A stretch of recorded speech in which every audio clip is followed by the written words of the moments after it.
الرجيم. بسم الله الرحمن الرحيم.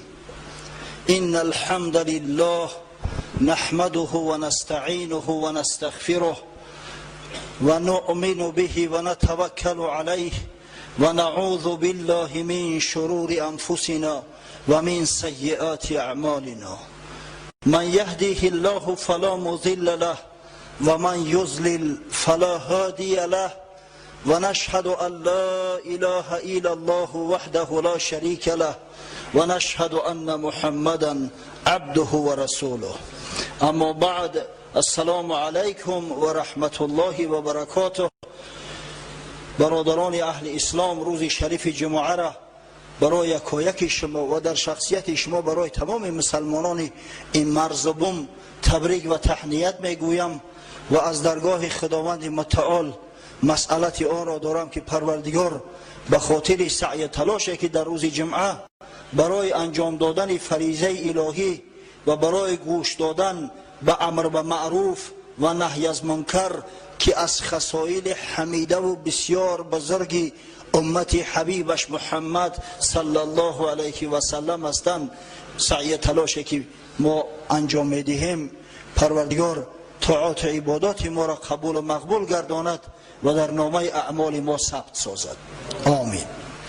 ما هفته گذشته با شما صحبت میکردیم و در جای صحبت خود قطع کردیم که پیامبر صلی الله علیه و سلم پارلمان، بینای پارلمان اول اسلامی، بینای مسجد اسلامی، بینای بزرگی را که مکان شورای دعوت تبلیغ و درس تعلیم بود، یعنی مسجد نبوی را تأسیس گذاشت و مسلمانان من بعد نمازهای خود در مسجد ادا می‌کردند و درباره تشریع اذان یک صحبت مختصر نیز داشتیم. خب گفتیم که غرض از آن که پیامبر صلی الله علیه و سلم قبل از همه به بینای مسجد شروع کرد، یک پارچه و به همدیگر متحد ساختن مسلمانان بود، زیرا در عرصه تاریخ یک ملت نو پا به عرصه ظهور گذاشته بود، ملتی که تعصب قومی نداشت، ملتی که تعصب نژادی نداشت، ملتی که تعصب زبانی نداشت، یعنی ملت اسلام، ملتی که فرمانبردار الله ذوالجلال هستند و این ملت باید که مستحکم میشد، بینش مهر و محبت و مودت برقرار میشد و یکی از نشانه ها و یکی از وسیله های پیدا شدن همین مهر و محبت و مودت همراه به جماعت نماز خواندن است. شما هیچ اعتبار دادید که چرا در اسلام نماز با جماعت اینقدر درجه و منزلت بالا دارد که پیامبر صلی الله علیه و سلم نماز با جماعت را نسبت نماز تنها گذار 27، در بعضی روایات 25 درجه فضیلت بیشتر قائل شده است، زیرا که نماز با جماعت سبب تحکیم جامعه میگردد، سبب پیدا شدن میل محبت میان مسلمانان میگردد. اگر یک جای نباشد که مسلمانان جمع نیایند، عبادت یک جا انجام ندهند، باور کنید مردم به حد از همدیگر دور و کهوری میشوند که همه احوال بعضی همین شخصایی که در سکسی ها زندگی میکنن مشاهده میکنی، در تعجب میمانی که مثل همین موش میآیند در خانهشون میدرویند و با سحر میبرند کار میروند، همسایه همسایه‌اش نمیشناسند. سبحان الله.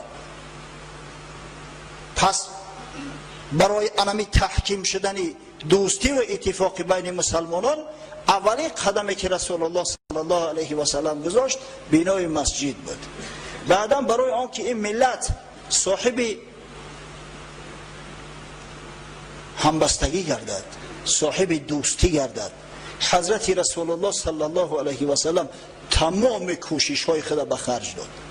گفتیم که بین مهاجران و انصار عهد شرطنامه دوستی و مودت برقرار کرد و برای آن که همه دوستی و محبت فقط شرطنامه‌ای نباشد بلکه واقعی باشد، بلکه در حقیقت مسلمان برادر مسلمانی خودش دوست دارد، از دیگران بالاتر گذارد، پیامبر خدا صلی الله علیه و سلم از روزهای اول ورود مدینه فقط درباره دوستی، درباره محبت، درباره همبستگی مسلمانان صحبت میکرد.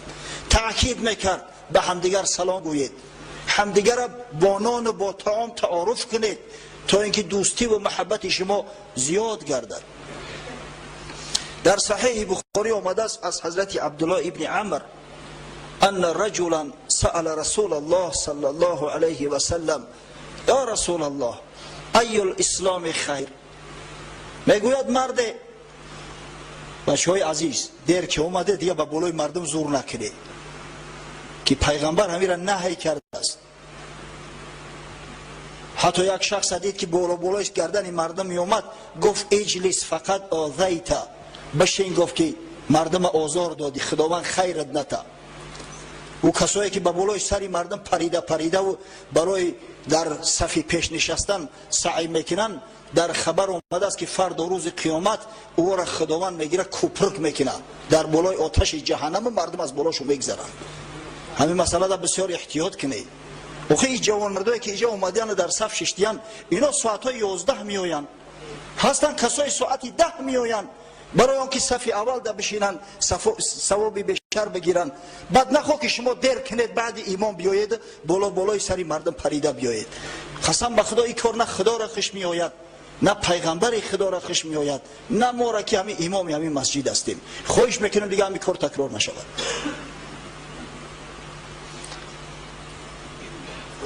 خب چرا گفت که بشین آزار دادی؟ زیرا که مسلمان باید برادر مسلمان خچه احترام کند، دوست دارد.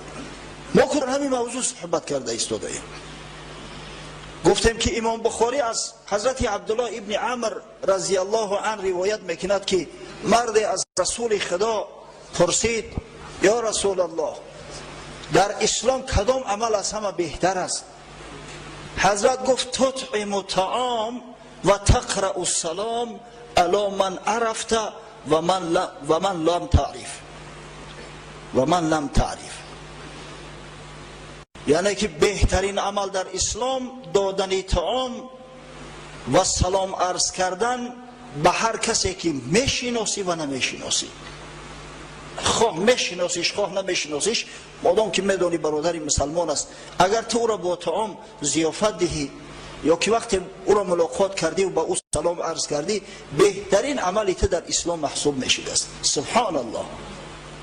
حضرت عبدالله ابن سلام که قصهش 2 هفته قبل از این کرده بودیم، وقتی درباره بنی اسرائیل صحبت میکردیم که این مرد صالح اومد مسلمان شد.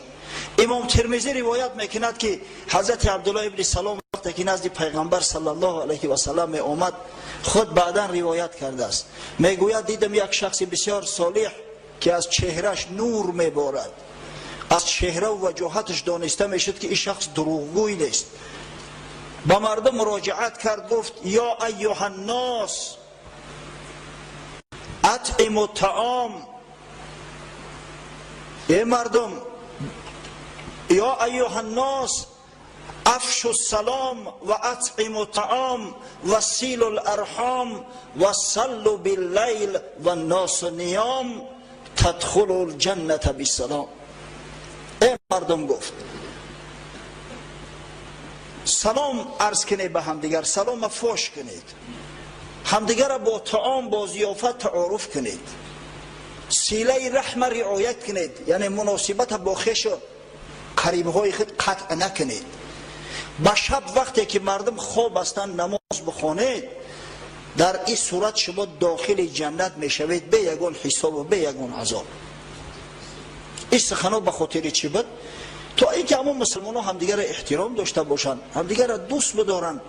حضرت صلی الله علیه و سلم از جنت سوال کردند که یا رسول الله کدام طایفه داخل جنت نمی شود؟ حضرت فرمود لا یدخل الجنة من لا یأمن جاره بوایقه. شخصی که همسایش از بدی او امین نیست، شخصی که همسایه همیشه خوف داره که همین جوانمرد یا جنجال میکنه یا میبره در ملیسه میته یا یگان نامعقول دیگر میکند، همین شخص میگه داخل جنت نمیشود. اگر چند عبادت دارد، اگر چند نماز روزه دارد، تا اینکه مسلمانان حقی همسایگی را بشناسند. حضرت صلی الله علیه و سلم از مسلمان پرسیدن، از مسلمان حقیقی که کدام مسلمان از همه بهتر است، گفت حضرت فرمود المسلم من سلم المسلمون من لسانه و یده. مسلمان حقیقی بشرده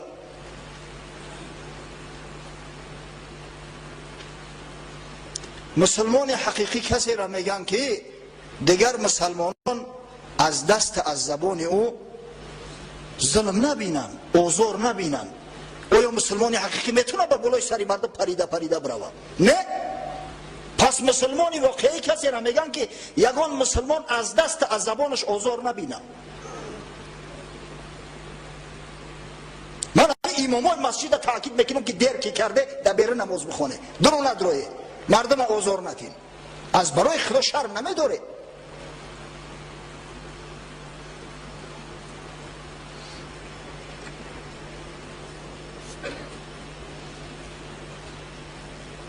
حضرت صلی الله علیه و این حدیثای من میگم همه از صحیح بخاری و صحیح مسلم هستند. حضرت صلی الله علیه و سلم میفرماید لا یؤمن احدکم حتی یحب لاخیه ما یحب لنفسه. شخصی که برای برادر مسلمانش او چیزی را که برای خود دوست می‌دارد اگر دوست نداشته باشد، اگر نخواسته باشد، او مؤمن نیست. دعوای ایمان و مؤمنی کرده نمیتونه. تو میخوایی که با بالای سرت مردم پرن، تو میخوایی که تلت کنن از برات بگذرن، نمیخوایی، پس همین را برای برادر مسلمان تام نخواه. همین جور ظلم در حق مردم هم نکن. لا ضرر ولا ضرار فی الاسلام. در اسلام ضرر رساندن بر جان خود و بر دیگران ضرر رساندن حرام است، درست نیست.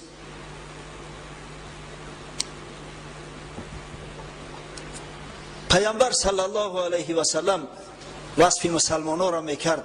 این سخنای میگم همه در صحبت ها میشد، در خطبه ها میشد، در هنگام موعظه ها میشد. به خاطر آن گفته میشد که مسلمانان دوستی و رفاقت درک کنند، دانند که اینا را خداوند برادر همدیگر خوانده است، به حق همدیگر و به حق دوستی و برادری رسند.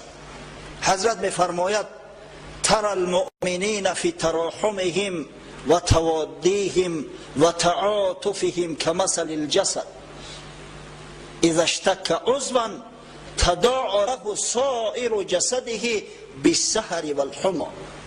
مسلمانان را میبینی، مسلمانای حقیقی را که در میل محبت به هم دیگر، در دوستی و رفاقت با هم دیگر، در لطف و مهربانی مثل اعضای یک بدن هستند که اگر بالفرض همین بدن بگی که اگر یک موضعش، یک جزو از اعضای بدن به درد بیاید، تمام بدن با او هم آواز می شود، تبی بلند می کند، شب خوابت نمیبره.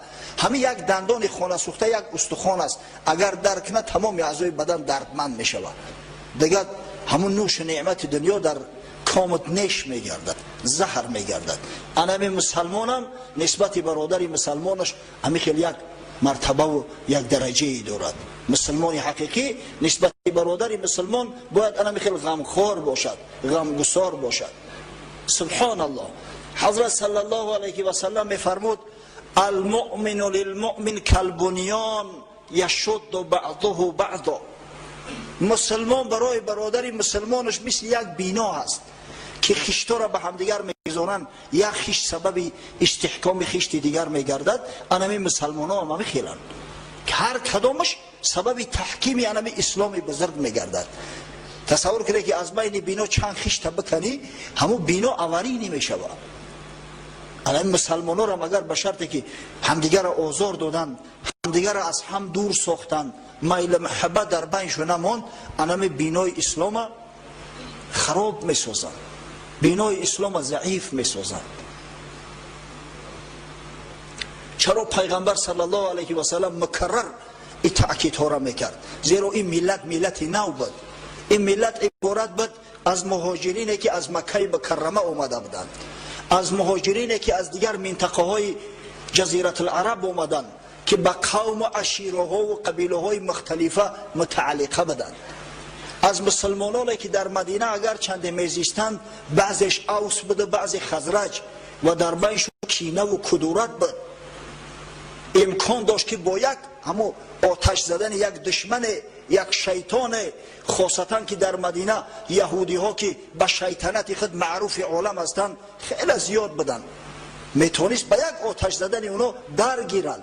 از همین خاطر حضرت صلی الله علیه و سلم تصمیم گرفت که یک ملت موحد، یک ملت یک پارچه، یک ملتی که همه اعضای یک بدن باشند و همه را احساس کنند، در عالم بار اول احداث کنند.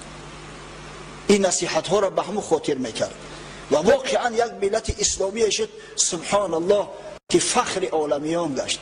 یک ملت اسلامی شد که بعدا در جنگ ها، من قصه هاشون کرده بودم وقتی که در مورد حرب یرموک صحبت میکردم، چه نوع تابعین، کسایی که پیغمبر صلی الله علیه و سلم ندیده بودند، شاگردای صحابگان بودند، همه چیزا را که از زبان صحابه شنیده بودند نسبت همدیگر مهربان بودند، که در دم مرگ خودش احتیاج به آب دارد، اما وقتی که برادرش از پهلوش آب گفت اشاره کرد که آب به او دهید که شاید از من دیده به همه آب احتیاج بیشتر داشته باشد. این را در میان قوم به وجود آورد که همدیگر را غارت میکردن. اصلا غارتگری یکی از شغلی، یکی از مشغولیت های دوست داشته مردم عرب بود. و ببینه یک ملت به دنیا آمد که فخر عالمیان شد، تا به حال تاریخ بنی بشر با این ملت افتخار میکنه. حال دکلراسیون حقوق بین المللی و همه ملت ها به هم دیگر برابر حقوق بدن اینا در دهن زاغ بود، اما مسلمان ها علاقه در جامعه برپاش کرده بودن که بین بلال حبشی و بین اشرفترین قریش هیچ تفاوت و هیچ فرقی نبود مگر به تقوا. سبحان الله. حضرت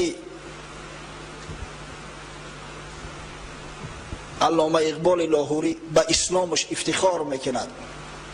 ملت از یک رنگی دل هاستی، روشن از یک جلوه این سیناستی، اهل حق را ملت و دولت جداست،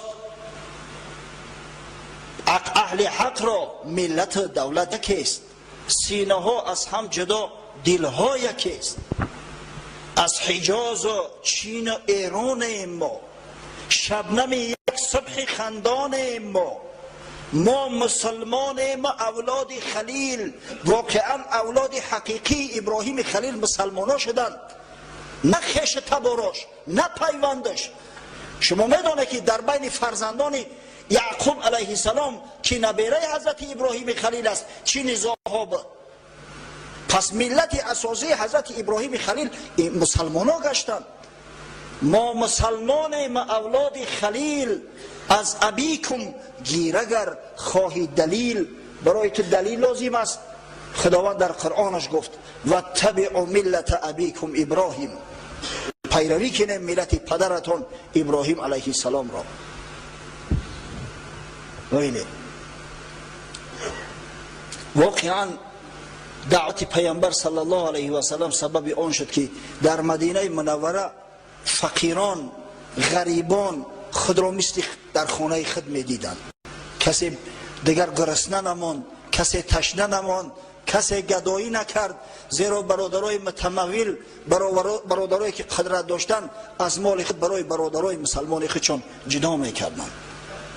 حضرت عبدالله ابن عمر روایت میکند، حدیث امام بخاری است که پیامبر محبوب صلی الله علیه و سلم فرمود المسلم و اخو المسلم، مسلمان برادر مسلمان است، لا یظلمه ولا یسلمه، که نه در حق برادر مسلمانش ظلم میکند و نه اجازت میدهد که یک دشمن نسبت او تجاوز کند، نه اجازت میدهد که یک دشمن به برادرش هجوم کند، حق برادرش پایمال کند، در حالت مشکلی برادرش تسلیم نمیکند، تنها نمیگذارد.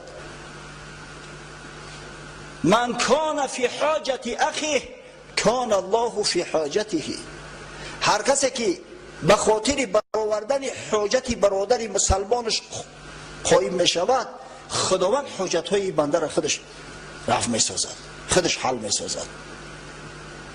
ببینید من فرج عن مسلم کربتا فرج الله عنه کربتا من کربات یوم القیامه.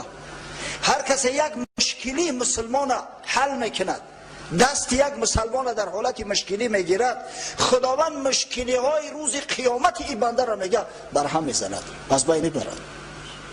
من ستر مسلما ستره الله تعالی یوم القیامه.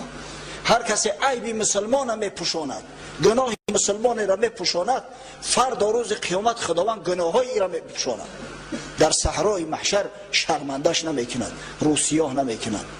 یا الله بزرگ. ببینید به شرافت این دعوت ها ملت مستحکم، ملتی که افتخاری بنی بشر است، پا به عرصه هستی گذاشت. اما امروز که از پند نصیحت های پیغمبر صلی الله علیه و سلم دور موندیم، با بین مسلمان ها تفریقه، بین مسلمان ها کینه و کدورت، بین مسلمان ها همدیگر فروشی. امروز کار به درجه رسیده است که مردم مسلمان برای قتل و کشتار برادر مسلمان خودشون به دولت های غربی و غیر مسلمان مراجعت میکنند. این شرمندگی. سبحان الله. مردم یک سرزمین بر ضد همون برادرای خودشو نمیدونم طیاره و تانک های خارجی را طلب کنن، به ناتو مراجعت کنن که بیای شما ما را کمک کنید. این مرگ شما. یا در پیش خدا و در پیش پیغمبری که ملت اسلامی را طرح ریزی کرد، مردم پراکنده را به همدیگر متحد کرد، قسم به خدا جواب میگن. این چی شرمندگی است؟ نخو برای آن که تو صاحب وظیفه و منصب شوی به ناتو مراجعت کنی که عملیات روی کده بزنن. نمی کی خونه کی خراب میشود، کی میمره. از برای خدا این عقل فراست نه. بعضی کارا را میبینید دیگه آدم به درجه دل سرد میشود و این کار یک روز و دو روز نیست، مدت 100 ساله ها شد که ادامه دارد. از برای خدا حضرت علامه اقبال لاهوری بیچاره یک عمر ساخت، یک عمر گفت، تعلیم داد، مسلمانان را به اتحاد دعوت میکرد. در عصر 20، در ابتداهای عصر 20 است، از همین رفتار و کردار بعضی رهبرای نیم جزیره عرب به غضب اومده است. حضرت میگوید ای در دشتی تو باقی تا ابد، نعره لا قیصر و کسرا کی زد. در دشت نیم جزیره عربستان خداوند به خاطر خانه بزرگش تا ابدالآباد باقی میگذارد، از خرابی ها نگه میدارد. ای مردم جاهل، شما فراموش نکنید که در تاریخ بنی بشر بار اول لا قیصر لا کسرا را شما گفتید، فقط الی الله گفتید. لا اله لا قیصر لا کسرا الی الله. همین نعره را بار اول در تاریخ شما مگر نزدید؟ در جهانی نزد و دور و دیر و زود اولی خواننده قرآن کی بود؟ آخه در دنیا خواننده اول قرآن و عمل کننده اولا به قرآن مگر شما نبوده؟ به عرب ها مراجعه دارد. رمزی الا الله کی را آموختند؟ این چراغ اول کجا افروختند؟ همین رمزی لا اله الا الله حبیب خدا محمد صلی الله علیه و سلم اولا برای کی تعلیم داد؟ مگر برای شما تعلیم نداد؟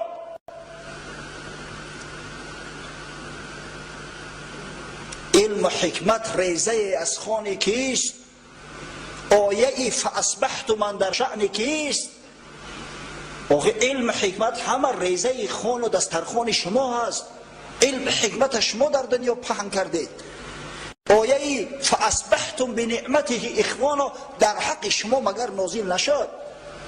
یک یهودی بدبخت با نام شاس ابن قیس، پیر یهودی، آمد دید که در یک معرکه، در یک مجلس مردم انصار، خزرجی ها و اوسی ها نشسته و صحبت بسیار شیرین میکنند، دوستانه و محبت. این یهودی را وقتی که کار دید غشش آمد که عرب ها اگر متحد شوند اخیر قبر ما را میکنند، برای ما خوراک نیست. برای همه این شیطان یک یهودی بچه دیگر اشاره کرد، گفت درباره جنگ بعاث گپ زن، در بینش یک فتنه برانداز. بعد او یهودی بچه را هم سر کرد، گفت در جنگ بعاث خزرجی را کشته، به یک اوسی مراجعت کرد، یعنی که همون آتش در بین قوم انداخت. یک وقت بود که خزرجی ها به ننگ آمدن، از جاشو خیستن، گفتن اگر لازم باشه با ایسری نو جنگ میکنیم، کو میبینیم کی غیرت داره، کی شجاعت داره. از این طرف اوسی ها خیستن. قریب مانده بود که بینشو یک جنگ بسیار خانمانسوز و یک خونریزی بزرگی به وقوع پیوندد که سخن به پیغمبر صلی الله علیه و سلم رسید. حضرت سراسیمه پایلوچ نزد شدوید اومد که مردم شما چیکار میکنید؟ و آیه قرآن در نزد شو تلاوت کرد، واعتصموا بحبل الله جمیعا ولا تفرقوا. چنگ بر اسمان خدا بزنید، چنگ به قرآن بزنید، تفریقه ناندازید، از همدیگر خودتون جدا نسازید.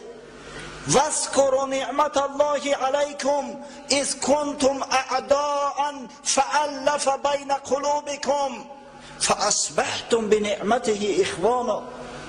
به یاد بیارید نعمت خدا را که چی نوع شما دشمنای خونی را دوست برادر گردانید، بین شما در قلبات و میل محبت همدیگر را جا داد، شما به نعمت پروردگار برادر شدید. امروز باز همون کینه و کدورت زمان جاهلیت از نو بود شروع میکنید.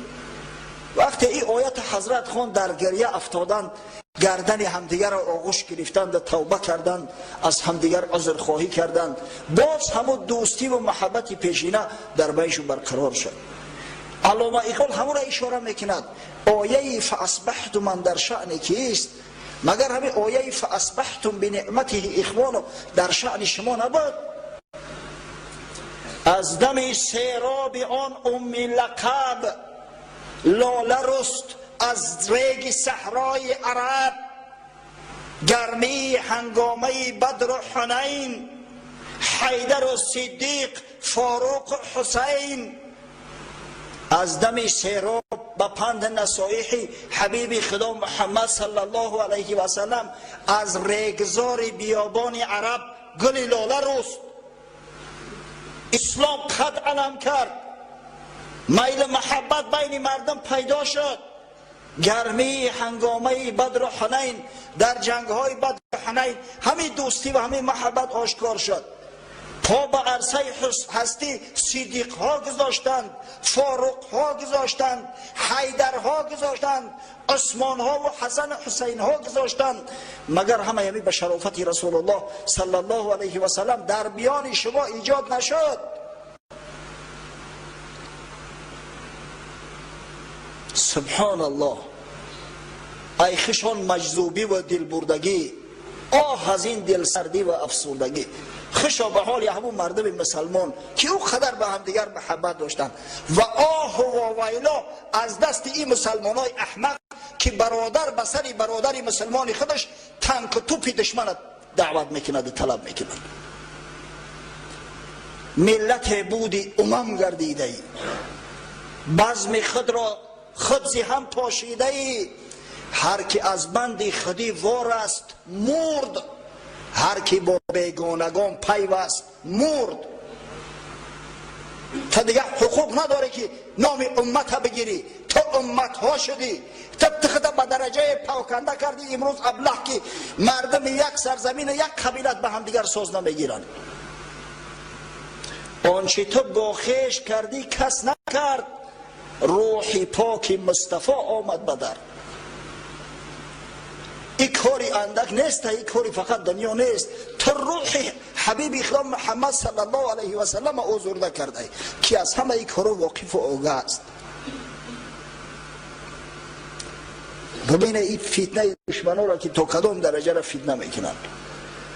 مسلمان بر ضد مسلمان میخیزونند، با یک تش برای کمک دشمنای اسلام دعوت میکنه از برای خدا.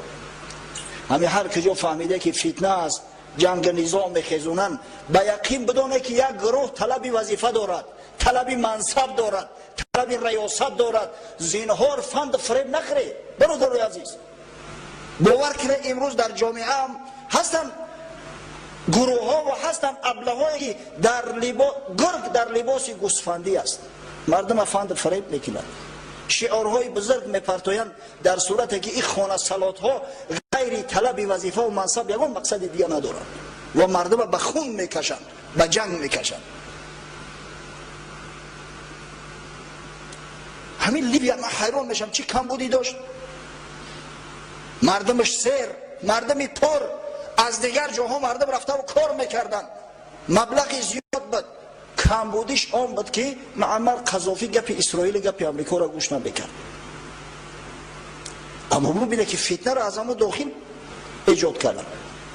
یک قسمی مردم خود همون لیبیا و پاخیست و دشمنان را هم در او کمکشون میکنن، در او از فرصت استفاده میبرن. برای همین اتحاد، همبستگی، اتفاق به نهایت مهم است برادران.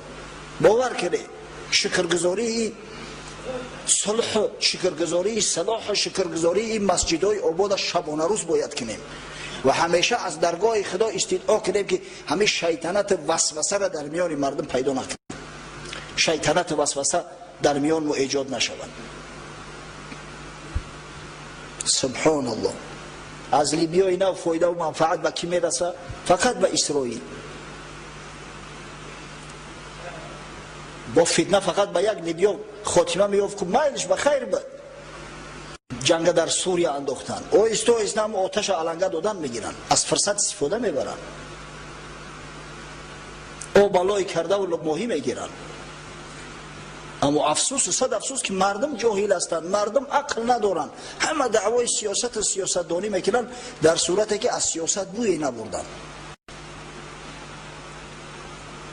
آنچه تو با خویش کردی کس نکرد، روح پاک مصطفی آمد به درد.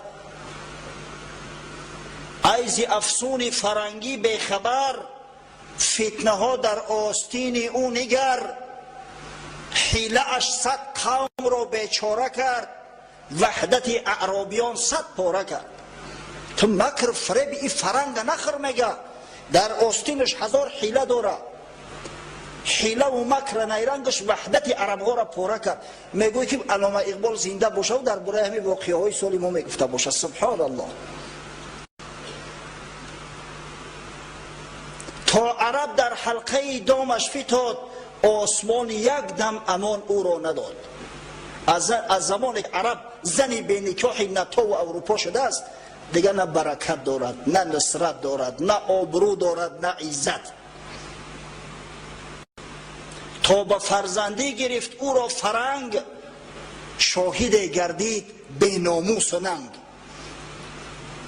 بعد حضرت نصیحت میکنه اصل خود را بینگره صاحب نظر، در بدن باز آفرین روح عمر. و پیامبر صلی الله علیه و سلم یک ملت موحد را توسط پند نصیحت ها، توسط تعلیم، توسط تربیه به دنیا آورد، ایجاد کرد که این ملت همدیگر را دوست می داشتند، همدیگر را محترم می شماریدند، تا که پای برادر مسلمان از تاج کسرا و قیصر بالا می گذاشتند. اینا مسلمان حقیقی بودند. سبحان الله. چرا این کار کرد؟ زیرا که مسلمانان در یک منطقه بسیار خرد بدن، فقط در شهر یثرب بدن، در گرد اطراف دشمنهای داخلی و خارجی خیلی خیلی زیاد بود. دولت اسلامی استحکام طلب میکرد.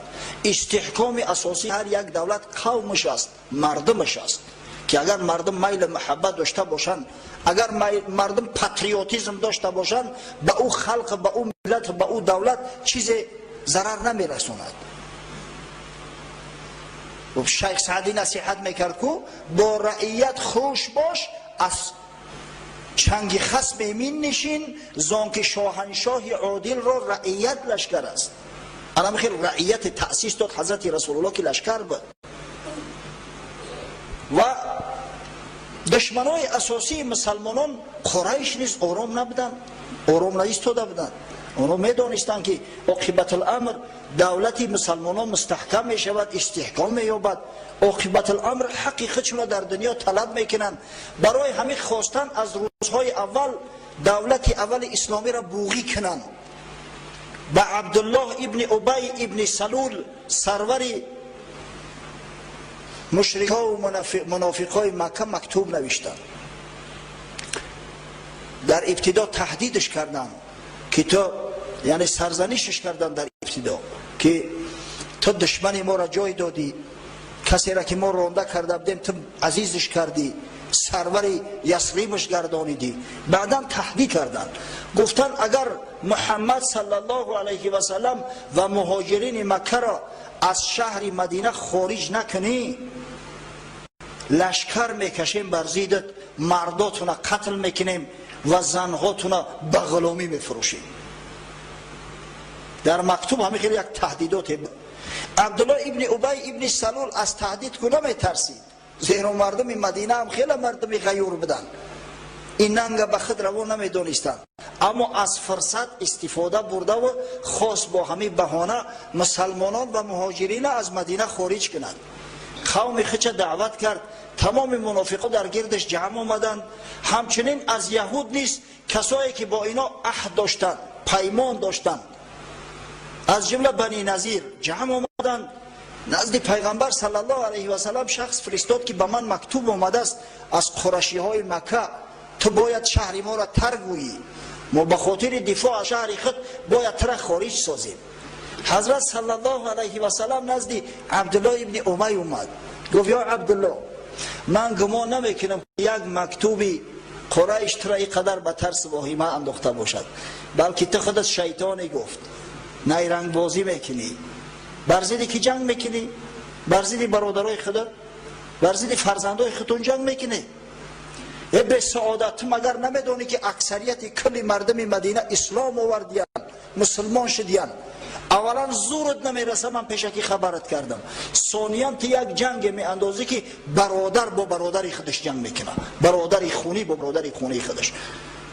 وقتی این سخن شنیدن، پیروا و دوستا و اقربای عبدالله ابن ابی هم در اندیشه افتیدن که شاید محمد صلی الله علیه و سلم راست گوید، با کی جنگ کنیم؟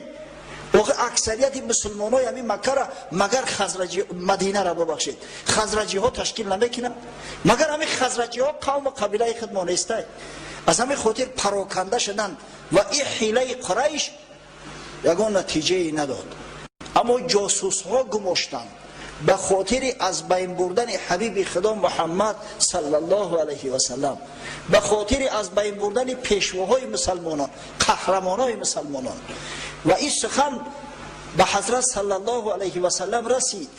پیغمبر خداست، حضرت خداوندی آگاهش بسازد. مادر و بیبی عایشه روایت میکند، حدیث امام بخاری است، شب میگوید حضرت خواب نبرد، در اندیشه بود.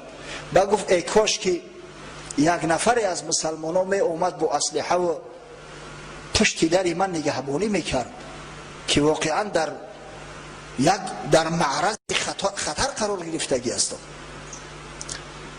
چند نگذشته بود میگه که صدای پا و صدای به هم برخوردن آهن به گوشمان رسید.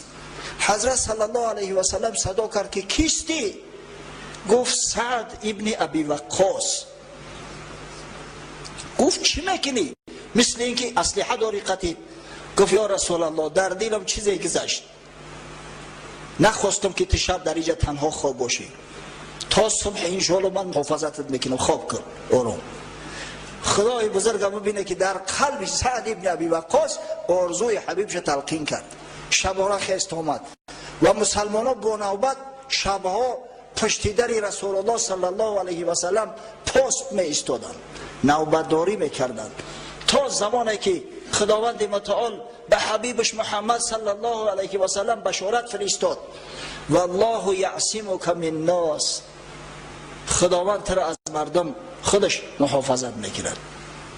بعد حضرت گفت که دیگر نوبت داری نکنید، هر کس از پشت کاری خودش بروه، برای در جاگاه های گرم نرم تو همراه زلات و خواب کنی، که دیگر پشت دری من نیستی. همین خیلی خوف و خطرها زیاد بدن. از این گذشته قریشی ها حتی سعی تلاش میکردن که مردم مسلمانی حتی مدینه منوره را از حج باز دارن، نگذارن که حج کنن. حضرت سعد ابن معاذ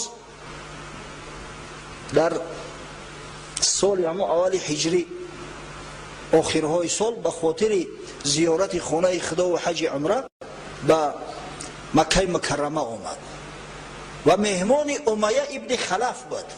امیه ابن خلف لعنت الله علیه از مشرکا هست، از سرورای مشرک هست، اما از بس که سعد ابن معاذ بسیار شخص غیور بود، جسور بود، سرور قبیله بود و همه کاروانهایی که امیه به شام برد محافظت میکرد، نمیگذاشت که غارت چو کنن. از همین خاطر حق این مرد میشناخت. سعد ابن معاذ که شما انشالله خوب علاقه شناخته، همون سعد ابن معاذ که قصه اسلام آوردن شما برای شما کرده بودم. وقتی نزد خانه کعبه آمد، ابو جهل ملعون سری رهش گرفت، گفت یا سعد از مهمانداری ما استفاده میبری؟ دشمنای ما را جا دادی در مکان و در وطنت دستگیری میکنی و از مهمانداری ما استفاده میبری؟ قسم به خدا گفت اگر حرمت احترام ابو صفوان نمیشد، ابو صفوان همه امیه ابن خلف است، اگر حرمت ابو صفوان نمیشد حالی میفرمیدم خوب مشتلگت کوبت میکردن، از پیش خونه دور میکردن. واهمه کرد. این واهمه و خراب در ما ضعیف ایمانا میگذره که به اندک ایمان اشاره میریم ریشاره قاق میتراشیم. صحابه های پیغمبر صلی الله علیه و سلم شیرای نر از واهمه میترسیدن، از شمشیر نمیترسیدند، از واهمه میترسیدند. سعد ابن معاذ با تمام جسارت گفت ای ابو جهل، گفت تو با کی سیاست کردستی؟ قسم به خدا از زیارت خانه خدا اگر من امکنی نمیگذارم که یک شترت به شام برسم. همین جای جانش گرفت. این خانه سوخته ابو جهل بسیار دنیا دوستدار بود، مال دوستدار بود. ما گفتیم که تجارت اساسی قریش با شام بود. در یک سال 250,000 دینار تجارت داشتن، عبارات مالشو بود و تاجر کلانترین همین بدبختی ابو جهل بود. ابو جهل دیگه از ترس آن که کاروانا و نمیگذارد سعد ابن معاذ خاموش شد. به هر راه و وسیله کوشش میکردن که به مسلمانان فشار بیارن. از این خاطر پیغمبر صلی الله علیه و سلم صلاح دید که به تمام مردم نیم جزیره عرب از آن جمله به قریشی ها نیز اعلان سازد که مسلمانان به صاحب نیستند، مسلمانان قوت دارن، مسلمانان غیرت و شجاعت دارن. از همین خاطر به اقدامات حربی دست زد. یعنی شروع شد زمان سریه ها و غزوه ها. انشاءالله در برای سریه و غزوه هایی که قبل از جنگ بدر از جانب مسلمانان تردد شده اند با شما صحبت میکنیم. شاید که این هفته درباره جنگ بدر صحبت کرده نتوانیم، بعدا بعد قصه جنگ بدر کبرا را در هفته آینده انجام میدیم. سریه چی را میگویم؟ سریه اقدامات حربی را میگویم که در عهد پیغمبر صلی الله علیه و سلم شده است، اما خود رسول الله صلی الله علیه و سلم به واسطه در آن شرکت نکرده است. خوب در یاد بگیری بچه. یا اصلا اصطلاحات هستند، ترمینولوژی هستند که اگر این اصطلاحات ندونه شما تاریخ اسلام خوب فهمیده نمیتونه. سریه اقدامات حربی را میگن. بیوای پخود که در اون محمد صلی الله علیه و سلم به واسطه شرکت نکرده است، بلکه شخصی را سرور تعیین کرده است، فرستاده است. غزوه اقدامات حربی را میگویند که رسول الله صلی الله علیه و سلم در آن به واسطه شرکت کرده است، یعنی تحت سروری و سرپرستی محمد صلی الله علیه و سلم انجام گرفته است. بین سریه و بین غزوه همین فرقیت ها است. اولین سریه در اسلام با نام سریه سیف البحر معروف و مشهور است. در ماه رمضان سال یکم هجری گفتیم که پیغمبر صلی الله علیه و سلم ماه ربیع الاول داخل مدینه شد. الکی در ماه رمضان پیغمبر صلی الله علیه و سلم 30 نفر مهاجر رو تحت سروری و سرکردگی حمزه ابن عبدالمطلب عمکش به جانب موضع با نام سیف البحر که در منطقه ایس نزدیک به ساحل بحر احمر است فرستاد. حضرت آگاه شد که امیه ابن خلف همراه یک کاروان از همون منطقه باید عبور کند. حضرت حمزه ابن عبدالمطلب همگی 30 نفر داشت. حال آن که در کاروان امیه ابن خلف بیش از 150 نفر بودند. با وجودی همه آمدند. وقتی که به کاروان رسیدند از دو جانب صفها گرفته شد. یک شخص با نام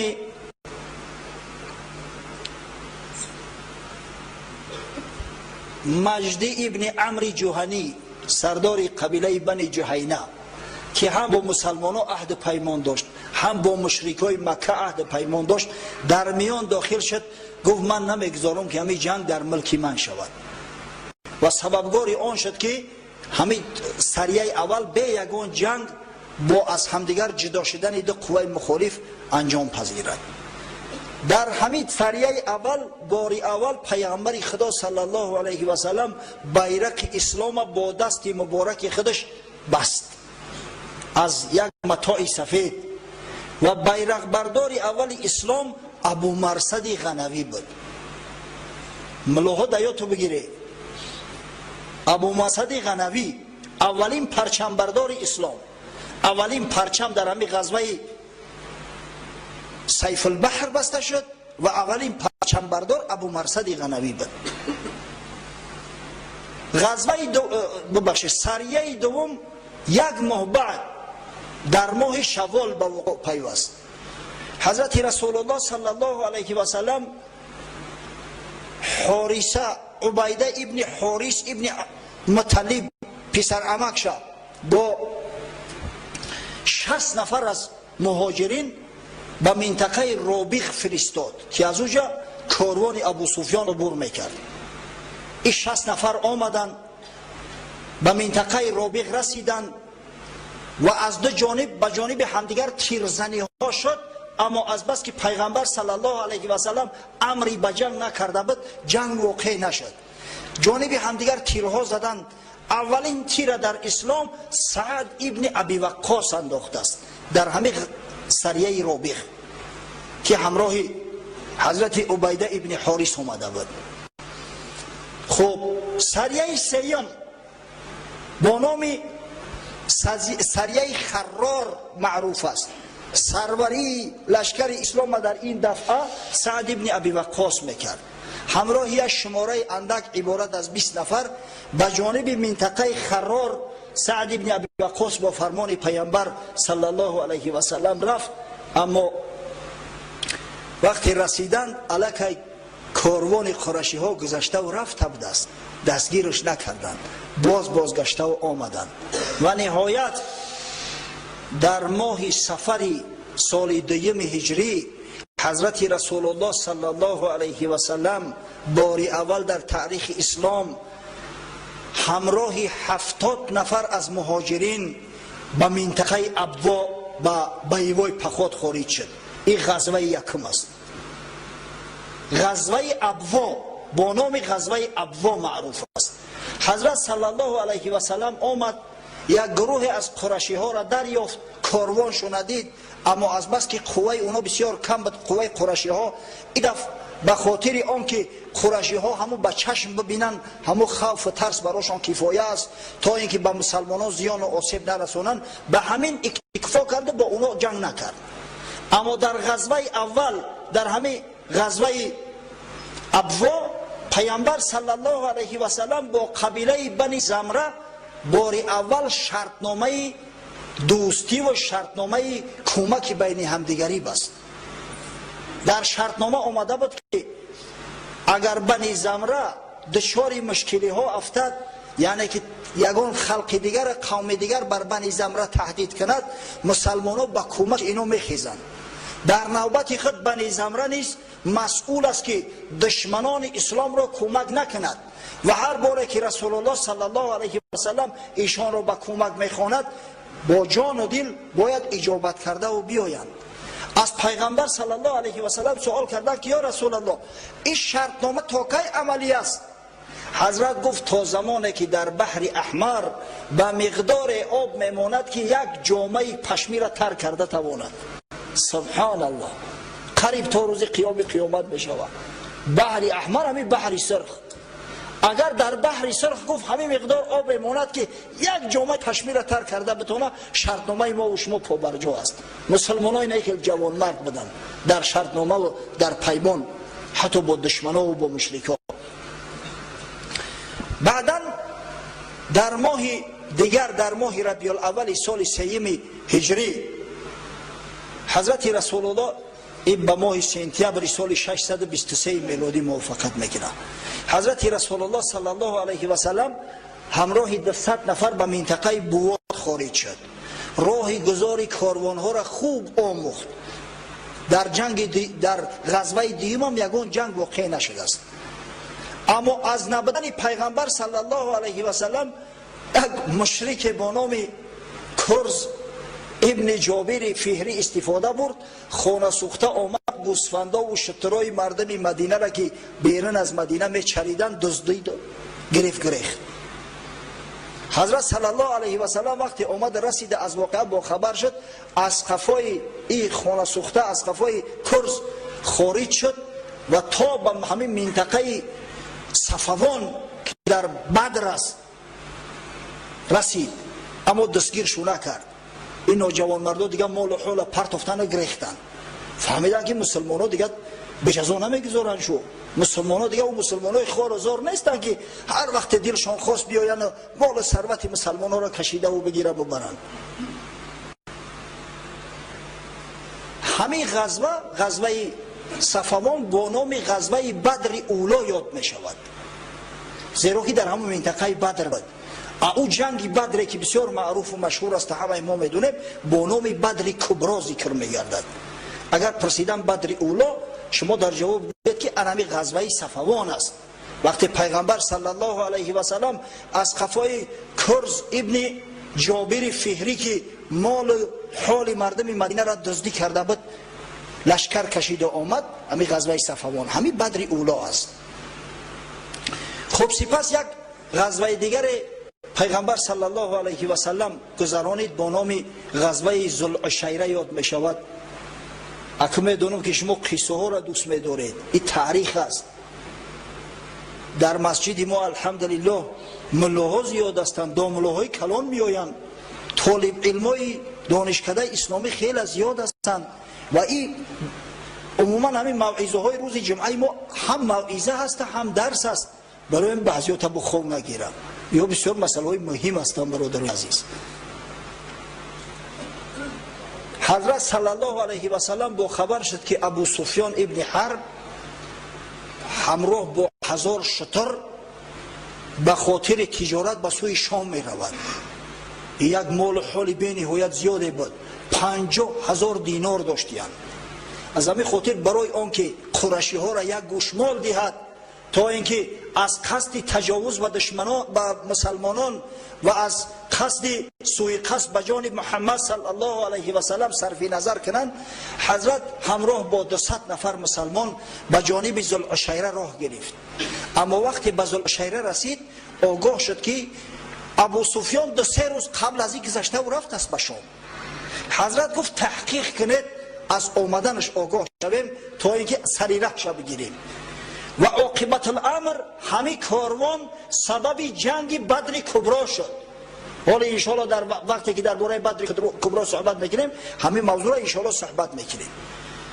و رسول الله صلی الله علیه و سلم با قبیله بنی مدلیج در همین غزوه صلح بست و بینشون یک دوستی و رفاقت برقرار شد.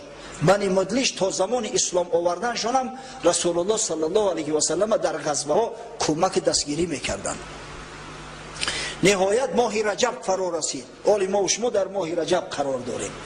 حضرت صلی الله علیه و سلم یک سریه تشکیل کرد. خودش شخصا نرفته است، اما تحت سرپرستی عبدالله ابن جحش اسدی یک سریه تشکیل کرد. شمارش زیاد نبود. اینا برای تجسس، برای کفش رزویدکا می رفتند. 12 نفر بودن همگی. حضرت در دست عبدالله ابن جحش یک مکتوب داد، گفت بعد 2 روز مکتوب باز کن. ببینید حضرت صلی الله علیه و سلم و رحمت عالمیان است، علوم ظاهر و باطن خدا براش داده است. درک کرد که چرا ما تا زمان میرسیم الکی کاروان ها گذشته رفتیم، کاروان ها را به دست نمی رسانیم و عاقبت الامر به خلاصه اومد که این عمل دست یا منافقای مدینه است یا یهودی های بدبخت که در حال خبر بکنند دشمن ها را. از همین خاطر تاکتیکای حربی نوی را پیشه کرد. در مکتوب فرموش نوشت، بر دست عبدالله ابن جحش داد، گفت حرکت کن. 2 روز پس گفت مکتوبه میخوانی. دیگه هیچ که نمیدونه که عبدالله ابن جحش کدام سر رفت. خبر بردن که عبدالله ابن جحش جانب بحر احمر رفته است. از این زیادتری چی نمیدانستن. سبحان الله. انمی آدمو باید عاقل باشن. مسلمان انمی خیلی عاقل زیرک باید باشه. مسلمان فریب باید نکنن. امروز دیگه همه کر کور و مرده گور همه مسلمان فریب میکنن. ای همه مردم بی سوادی، ای همه مردم کم اندیش و کم نظر امروز متاسفانه مسلمان شده است. سبحان الله. وقتی میخوانی که پیغمبر خدا صلی الله علیه و سلم میفرمود اتقوا فراست المؤمن، از فراست مؤمن بترسید، فانه ینظر بنور الله، زیرا مسلمان به نور خدا نظر میکنه، زیرا که مسلمان حقیقی را خدای تعالی تمام حقیقت براش آشکار میکنه. گمان میکنیم که عصرهای پیشینه بوده، امروز ما از این نعمت خدا محروم شده ایم که همه ما را فند فریب میکنه. بعد 2 روز گفت مکتوبه باز کن. ولی با کنک شویش در راه. حضرت عبدالله ابن جحش بعد 2 روز مکتوبه باز کرد. در مکتوب نوشته شده است وقتی که مکتوبه خواندی به جانب نخله که بین طائف و مکه هست رهسپار شد. سبحان الله. پیغمبر این طرف بحر سرخ فرستاده است، در صورتی که امرش میکنه که از مکه اون طرفتر طائف است. بین طائف و بین مکه یک موضع با نام نخله است. همو جرو یک چند روز سکونت کن و نگه کن که هم مردم با طائف چی نوع تجارت میکنن، قریشی ها با مردم طائف چی نوع تجارت میکنن و مرا آگاه بساز. امری به جنگش نکرده بود، شمارشون هم 12 نفر بود. سبحان الله. کسی هم خبر نشد. آمدن اینو آمدن که از پهلوش یک کاروان قریش میگذشت. سرور کاروان عمر ابن حضرمی گفتنی یک جوانمرد ظالم بود که به مسلمان ها جبر و ظلم زیاد کرده است. وقتی دیدنش دیگه عصبای بعضش ترنگ شد. مسلمان ها وقتی دیدن که یک ظالم بدبخت از پیش گذشته است، امکانیت دارن که این را به سزای عملش برسونن. اما اولا رسول الله صلی الله علیه و سلم این را امری به جنگ نکرده است. ثانیا در ماه حرام قرار داشتند. ماه رجب ماه حرام است. خداوند در قرآن میفرماید منها 4 حرم، از همه 12 ماه 4 ماهش ماه حرام است. از همه خاطر بیچاره در اندیشه غلطیدن که چیکار کنیم. روز 29 رجب است، آخران روز رجب. اگر او رو صبر بکردند کاروان الکی به منطقه حرم داخل میشد. منطقه مکه در حرم اصلا جنگ درست نیست. در حرم دیگه یک گندش که کشته نمیشه و چی جای کشتنی اوده. با هم دیگر مشورت کردن چیکار کنیم. عاقبت الامر همه غضب بالا گرفت.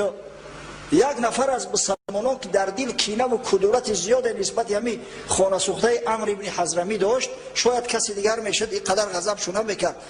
کمان گرفت یک تیر در سینه عمرو ابن حضرمی زد. عمرو ابن حضرمی هلاک شد. اولین قتیل همین شخص است. اولین کسی که مسلمانان کشتیان همین عمرو ابن حضرمی است. 2 نفر دیگر اسیر گرفتند، عثمان و حکم نام 2 شخصی را. بعد باقی مانده هاشو گریختن. یک کاروان به دست آوردن کاروان بسیار کلان که عبارت از مویز و پوست بود.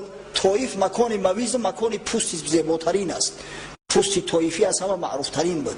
ادیم طایفی گرفتن، غنیمت تقسیم کردن، از 5 یک حصه‌اش جدا کردن از برای رسول الله صلی الله علیه و سلم. باقی مونده را تو بین خود تقسیم کردن. آمدن که حضرت صلی الله علیه و سلم باران ملامت در سرش و باران شما را کی امر کرده بود که در ماه حرام جنگ کنید؟ واقعی خانتان پری گندم که چرا شما فرمانی مرا نبردید؟ سبحان الله. قریشی ها هم از فرصت استفاده بودند. دیگر در دف زدن و در نعره و در جار زدن در آمدن که شما دیدید که مسلمانان حرمت ماه حرام رعایت نکردند. مسلمانان در ماه حرام خونریزی کردند. ببینید ظلم خود، چون که در حرم خون مسلمانان را میریزوندند. در حرم سمیه مادری اما را کشتن، پدرش را کشتن. اینقدر مسلمانان را عذاب میدادند در چشمشون نمیتافت لعنتی ها را. اما در ماه حرام بیرون از حرم کشتن یک شخص در نظرش اینقدر مشکل میتافت. همه آدم نجیس، همه کاراش نجیس است.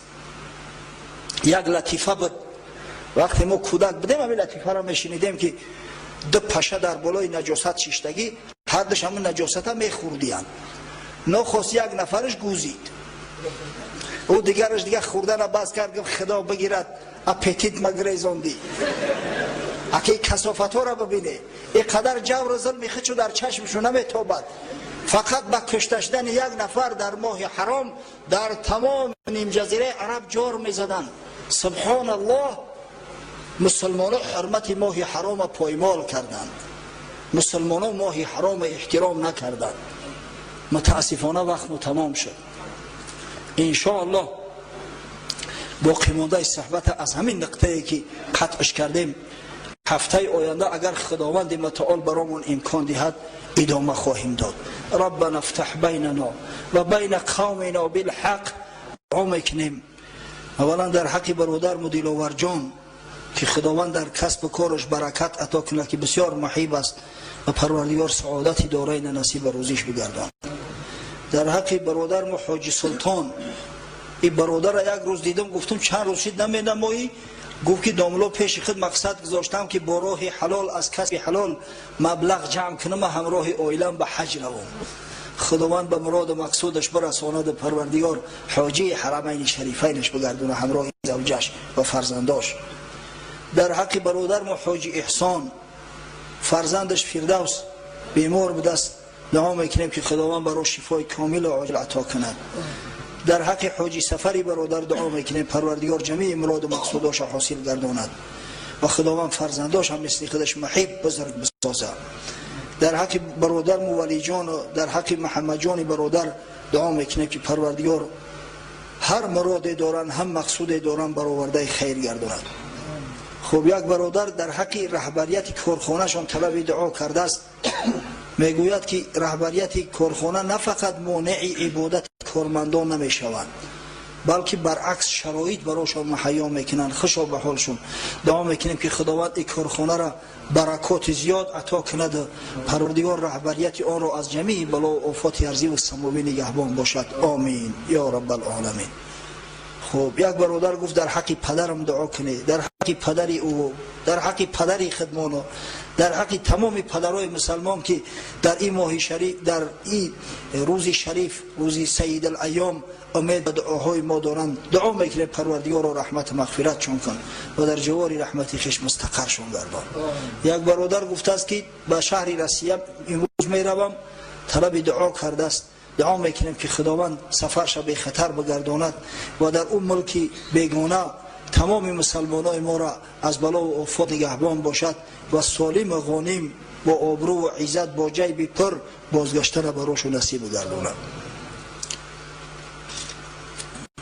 یک برادر گفته است امتحان دارم، دعا کنید که امتحانام با بهای خوب بگیرم. انشالله اگر خوانده باشی امتحانات با بهای خوب میگیری، اما خداوند هرگز خور و ذلیل را نگردانه و محبت تعلیم، چی تعلیم دینی و چی تعلیم دنیوی را در قلب جای دهد. یک برادر میگه در حق قوم ما دعا کنید که نمازها را در مسجد به جمعیت خوانند، زیرا که در خانه هاشون میخوانند.